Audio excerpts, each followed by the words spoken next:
Bien le bonjour, on se retrouve aujourd'hui pour une vidéo où on va parler de nouveautés. Si vous l'avez manqué, Minecraft nous a annoncé le premier mob du mob vote officiellement, et ça avec un grand changement comparé des années dernières. Donc on va voir ça ensemble. Moi, ce que je vous propose, c'est d'écouter la vidéo et de la décortiquer ensemble. Je vais faire pause à certains moments pour vous donner des détails et surtout m'assurer que vous n'avez rien manqué. Et par la suite, à la fin, je vais juste vous la mettre au complet. Comme ça, si vous voulez, vous pouvez skip et la regarder vous-même. Juste avant de faire le tour des détails, si vous pouvez laisser un petit like, un petit commentaire et de vous abonner à la chaîne, ça aide énormément. Who gets to live first? Oh, TinyVoo has found a crab, one of the new mobs that wants to join Minecraft. It lives in mangrove swamps, like this one. Déjà, premier détail à ne pas manquer, on voit que c'est un crabe et que celui-ci va habiter seulement dans les mangrove swamps. Un petit peu déçu de cette nouveauté, ça aurait été bien que ça rajoute aussi dans les swamps normales, mais d'après moi, c'est pour ajouter un effet de rareté qu'ils ont fait que ça soit exclusif aux mangroves. Surtout que c'est un biome récent, ça serait peut-être un peu plus les gens à aller le chercher. The crab's claw is very handy for players that like building. Yes, because crab claws allow players to place blocks further away. Déjà, on a beaucoup de nouveautés.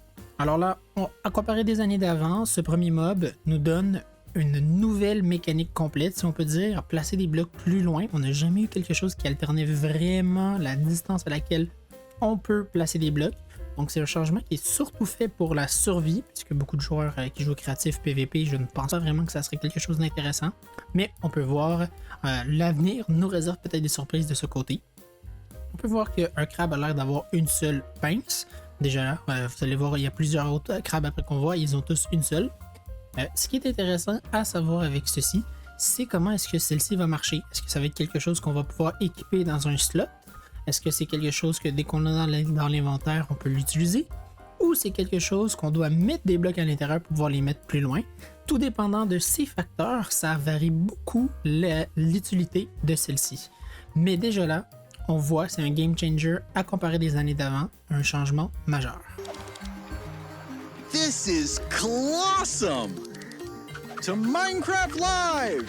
Et on peut voir nos dernières petites informations qu'on peut recueillir sur le crabe, c'est qu'il a l'air friendly. D'après moi, ça va être un mob qui va être ajouté. Il va être un peu à la même allure. D'après moi, ils vont réutiliser la mécanique de la tortue de mer. Donc, on va devoir les faire reproduire. Et lorsqu'ils vont passer de petits à grands, ils vont peut-être drop leurs pinces pour que nous, on puisse les utiliser. Bon, ça, c'est complètement de l'assumption. Hein. Peut-être que c'est pas du tout ça. Mais moi, c'est à peu près ce que je me dis. Hein. Ça devrait être une mécanique qui existe déjà dans le jeu. Donc, la réutiliser ferait beaucoup de sens. Mais on va voir, hein, ça reste à déterminer. Mais ils ont l'air assez gentils dans cette première présentation. Comme on le sait à chaque année, on va avoir des devlogs un petit peu plus complets. Et voilà pour tout ce qu'on sait sur le crabe. Au final, je ne vais pas vous mettre à la fin une vidéo complète. Je vais juste vous mettre un lien en description pour aller voir la vidéo de vous-même sur la chaîne officielle de Minecraft. J'espère que ces petits détails vous aideront à faire votre choix judicieux lorsque le mob arrivera le 13 octobre. À savoir aussi, si j'ai manqué quelque chose, vous avez quelque chose à rajouter, ne vous gênez surtout pas dans les commentaires, c'est là pour ça. Sinon, bien énormément merci d'avoir regardé cette vidéo et comme à l'habitude, je vous dis à la prochaine.